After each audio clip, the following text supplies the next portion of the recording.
status pandemi dicabut. Kemudian alat ini tidak direvisi SOP-nya. Oke, tetap bisa dikontrol dari jauh. Itu. Nah, disitulah terjadi pergantian menteri juga kan. Oke. Gitu, dari Johnny Gerald Plate ke Budi Aris Setiadi. Nah, harusnya sebagai seorang menteri yang bertanggung jawab, dia kalau tahu ada kesalahan, dia harusnya koreksi dong. Iya. Supaya tidak dimanfaatkan. Tapi menurut saya agak terlalu, Mas. Iya, Agak terlalu kalau dia nggak ngerti. Kenapa judi online di Indonesia nggak pernah hilang? Karena yang nggak pernah ditutup itu adalah situsnya nggak pernah ditutup. Sosok yang tadi kita sebut tadi, ya sebut aja lah Budi Aris Setiadi. Iya. Itu kan pernah dalam sebuah podcast. Saya lupa podcastnya siapa. Dia kan dengan gagah juga nyebut permasalahan judi online di Indonesia itu gampang kok. Cuma tinggal 5 orang. Iya. Ya, 5 aja ditangkap selesai. Lah kalau dia bisa mengatakan begitu, ya udah kenapa nggak 5 ini ditangkap? Tapi kan ketika ditanya, lu kenapa nggak ada? Oh itu kan tugasnya aparat.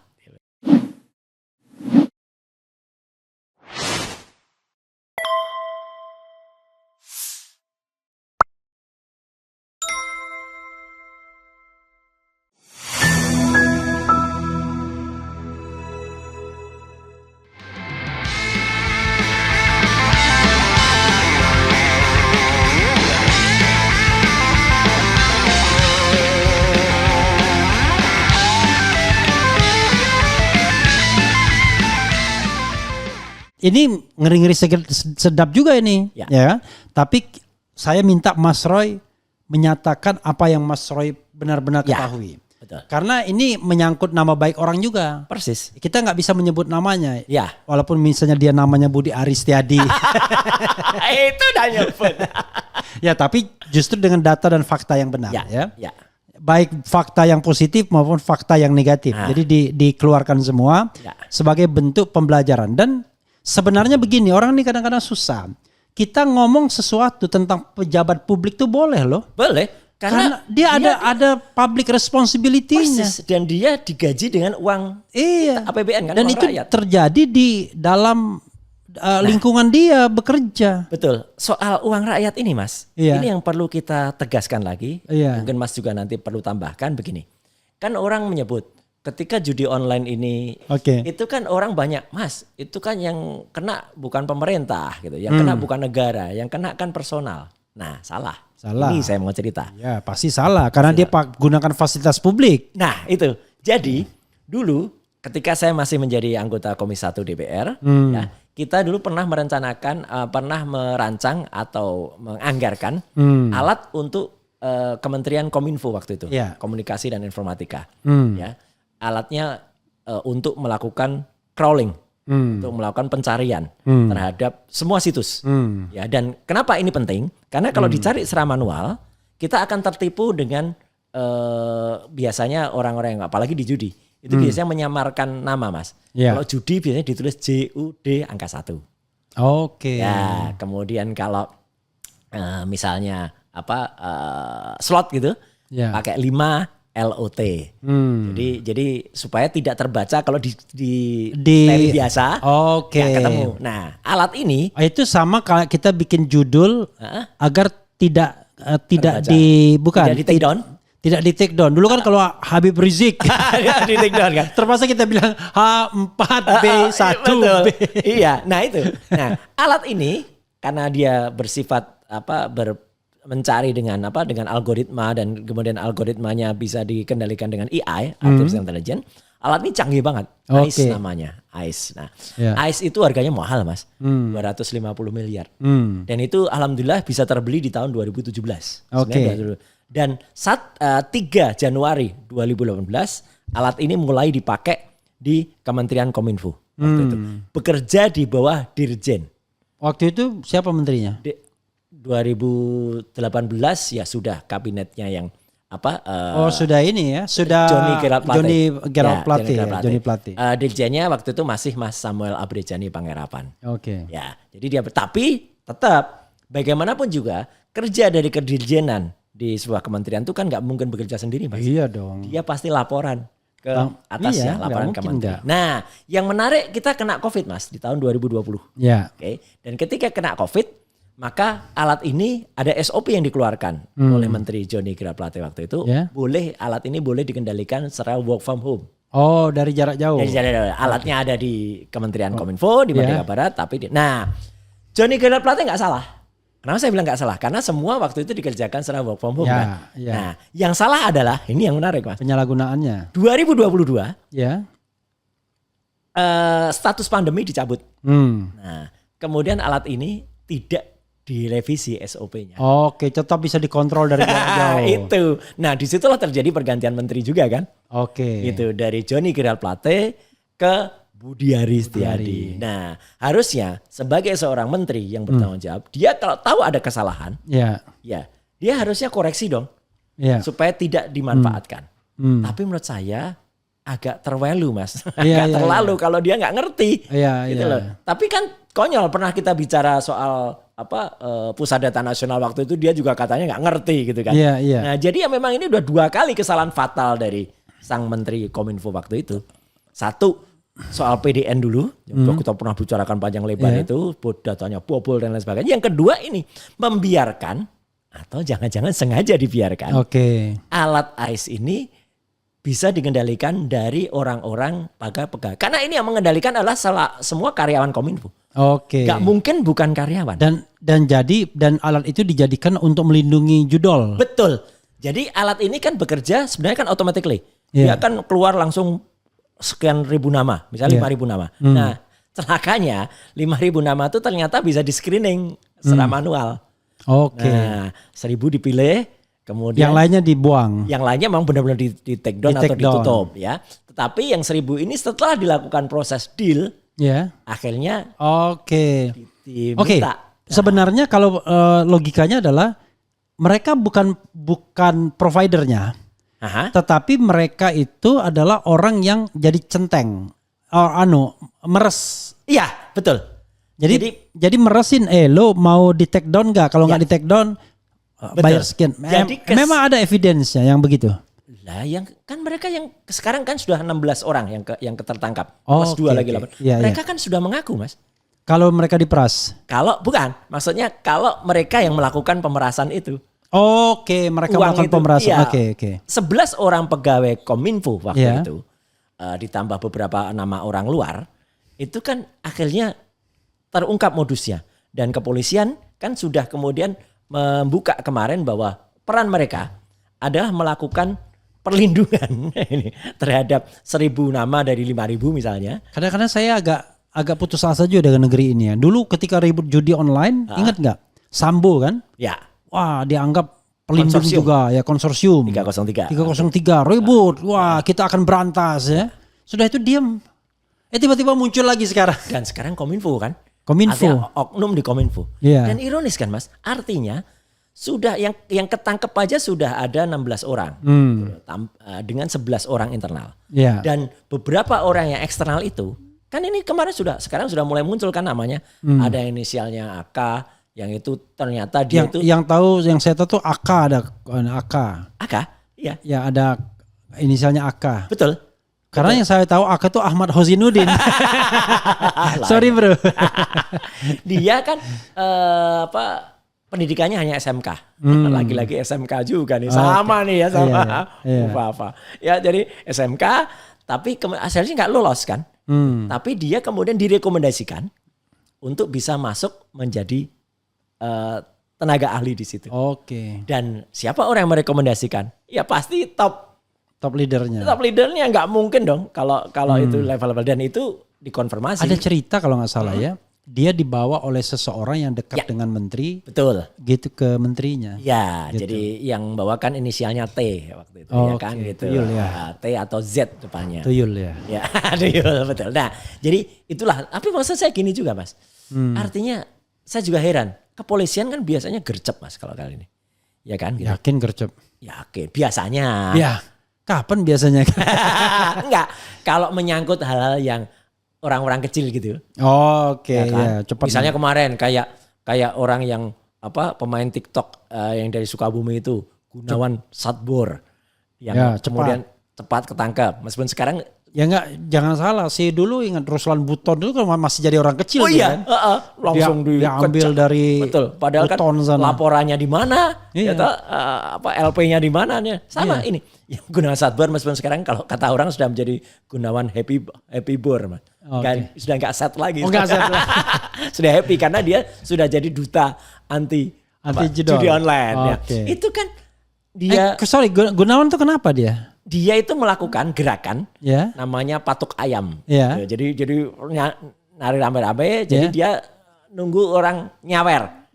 Nah, ketika dia nyawer, orang yang nyawer itu menuliskan kata-kata gitu di TikTok. Lah dia bacain kata-kata itu. Nah, di antara berbagai ratusan kata-kata itu ada yang judi online. Memang judi online pasang promosi di situ.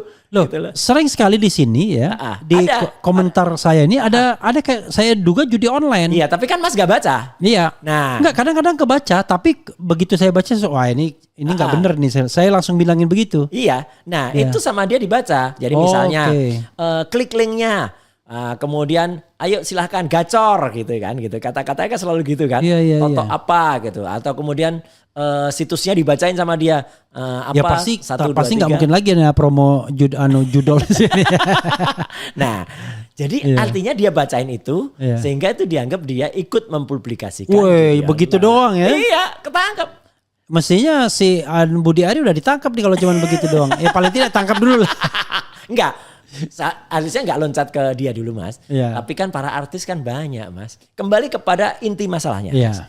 Jadi sebenarnya percuma saja kalau kemarin ya pada kementerian yang dulu Kominfo itu mengatakan sudah berhasil menutup sekian situs. Yang ditutup tuh bukan situsnya Mas.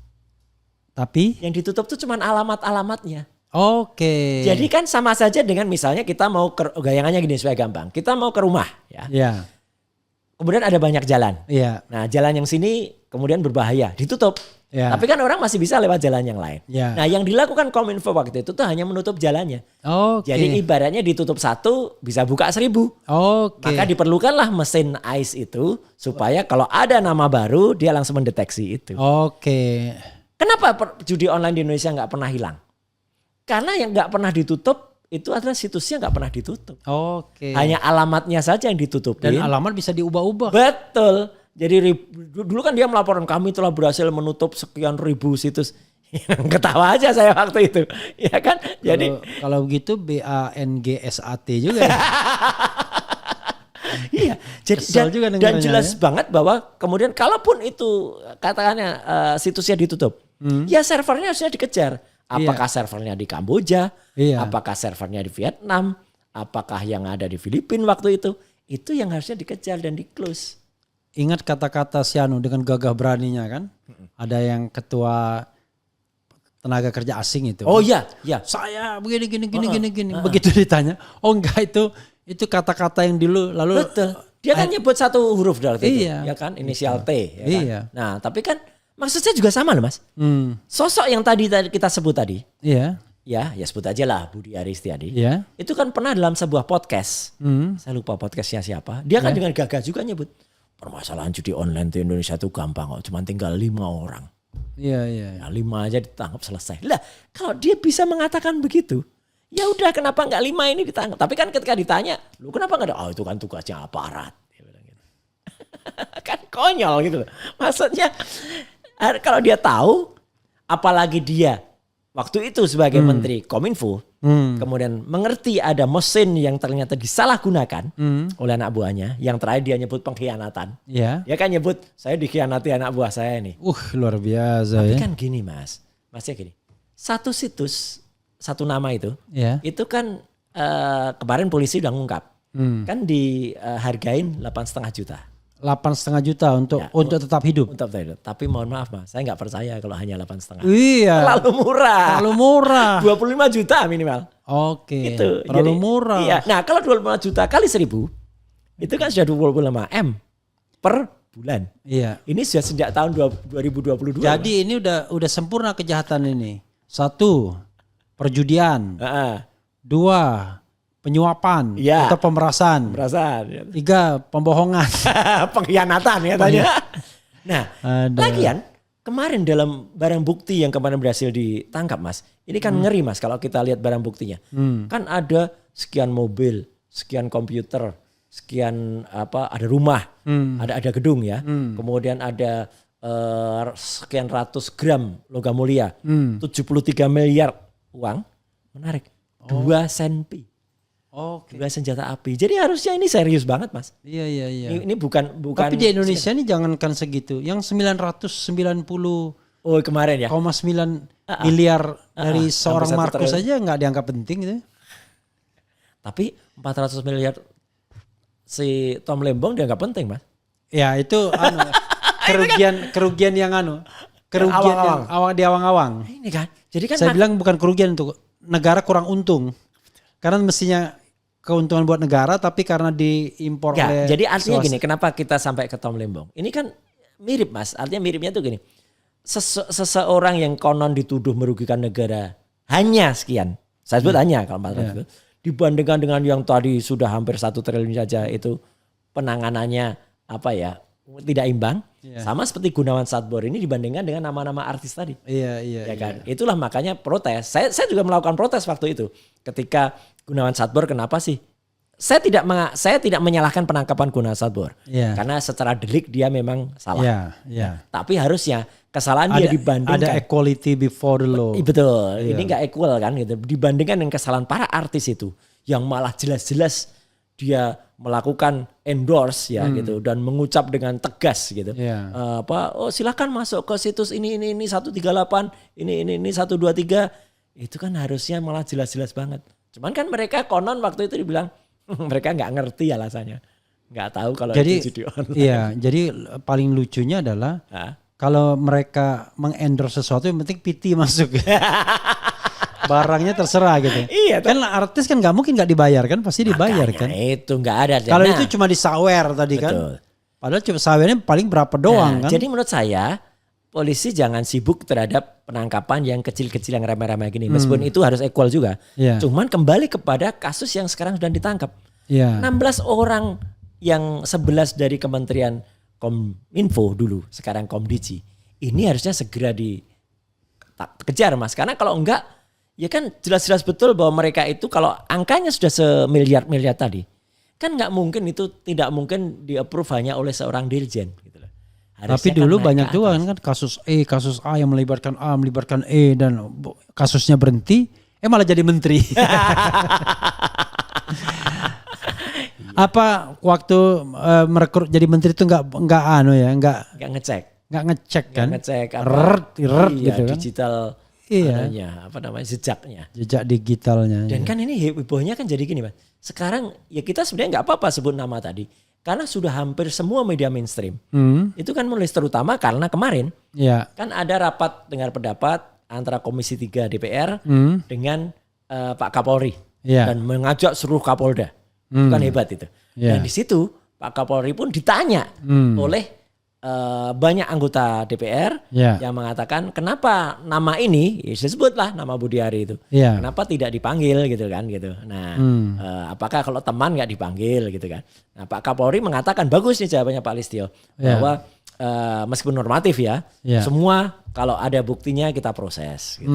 Nah itu kan clear juga sebenarnya tapi artinya kan ya kita tunggu faktanya gitu loh. Kalau yang begitu sih udah biasa itu. Itu pernyataan paling normatif itu adalah kalau ada bukti kita proses, ya kan? Bagaimana kelanjutan kasus sedang berproses, ya kan? Pokoknya gitu. Bagaimana KM50? Kalau ada novum kita proses. Tapi kan memang ini kembali ke ini kan lucu, Mas. Artinya gini. Ceritanya kalau mau detail kenapa ini jadi panjang, itu kan konon lagi patut diduga lah gitu. Uang itu kan ternyata selama ini ya kalau dari tahun 2022 itu kan mungkin tidak hanya dinikmati oleh satu orang saja. Ya kan? Pasti dinikmati oleh banyak orang. Ya kan? Mungkin dinikmati oleh sebuah organisasi. Ya kan? Namanya Pro Judi Online. Dan untuk kampanye juga barangkali jangan-jangan. Betul. Singkatan Pro Judi Online itu jangan disingkat, Mas. Oh enggak. Iya, karena netizen sudah buat stikernya juga itu. Ada gambarnya itu Pro Judi Online gitu.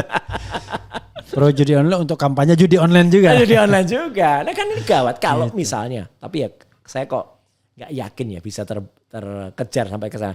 Kalau ternyata uang itu misalnya PPATK nanti bisa mendapatkan jalurnya ya gitu. Uang itu ternyata mengalir ke organisasi itu, mengalir ke calon partai atau mengalir ke pesta demokrasi kemarin kan gawat kalau ini terjadi. Dan itu akan makin mempercepat bahwa tidak akan diapa-apain, ya kan? Kayak Pupu Papa tadi, Mas. Iya, jadi tapi ini ada ya, Budi Ari menjelaskan bahwa T yang selama ini dikaitkan dengan kasus judi online sebenarnya adalah seorang aktivis politik yang sebelumnya terlibat dalam tim sukses pasangan calon Ganjar Pranowo dan Mahfud MD pada Pilpres 2024. Bahkan katanya dia juga bagian dari tim kampanye Pramono Rano. Ya, dan itu tapi sudah dibantah dan sudah disomasi kan? Iya. Masih terbuka. Ya. Gitu. Jadi luar biasa ya, lempar batu sembunyi tangan. Atau dulu mereka saling sama lempar batu. Sekarang sembunyi tangannya beda-beda. Sekarang tembak-tembakan sendiri sih. Tembak-tembakan sendiri ya. Luar biasa. Kabarnya yang terakhir kan gitu, sosok T tadi, bukan T yang dulu dikatakan oleh pekerja migran itu ya, itu bukan. Iya, bukan. Ini T yang lain ini. T yang lain. Tapi T ini kalau nggak salah sudah ditangkap. Bukan, sudah di-spill juga namanya di publik. Siapa namanya? Sudah. Siapa namanya di sini? Tony. Tony Tomang. Oh iya ya, Tony Tomang ya. Tony Tomang ya. Atau namanya depannya pakai Z.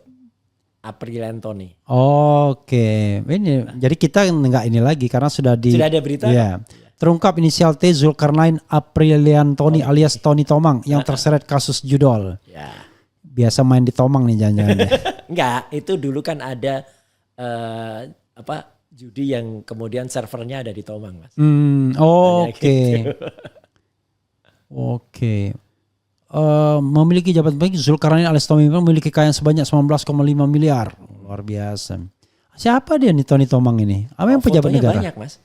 Oke. Fotonya dengan presiden yang dulu ada. Oke, fotonya sama yang presiden yang baru ada juga? Belum ada? Saya belum lihat. Fotonya dengan grup band Istana juga ada. Oke, ya, grup Elek Band. Elek Band. Elek Band itu ya Istana betul tuh. Iya, terus foto dengan Menteri Perhubungan yang dulu juga ada. Konon dia yang membawanya ke ini kan, tapi ya walau-walam. Dia menghadiri resepsi pernikahan orang yang katanya dimasukkan ke dalam konvoy bersama dengan Budi Ari juga ada. Oke. Gitu. Jadi ya memang komplit lah ini. Komplit ya.